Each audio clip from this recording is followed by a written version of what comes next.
property is a simple business and it's relatively easy to value a property, but things go deeper. So when you know the formula, you can also cheat.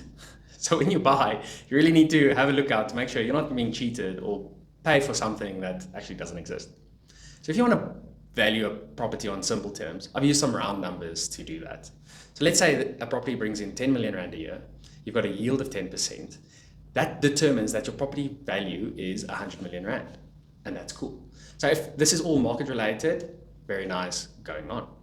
But I've been under contract now for a couple properties to buy, and the situation is, let's say it's 10 million on market, but in actual fact, some of the leases are way more than market.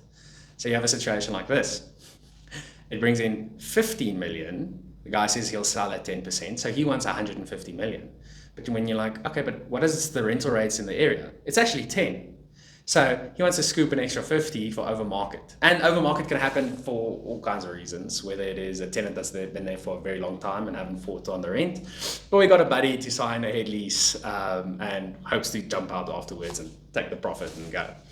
Now, as a property purchaser, you have to be very aware of these situations because you can end up spending 50 million Rand for an extra 5 million a year that will disappear next year the moment that lease comes up for renewal. And yeah, it's something that you really need to look out for. And this phenomena of being over market is called Topslice. And there's different ways to look at it. If the lease is very short, like you can't pay for it at all, it is a zero on your valuation. And if you've got a longer lease, the banks generally do a discount where they say, okay, it is an extra 5 million a year for 5 years. That's 25 million Rand in extra rental income that you'll get. The banks are willing to put a value of maybe 10 on that for 25 if you discount it back. So if you're buying a property, have a look that you're not buying something that will just disappear when the next lease renewal comes up.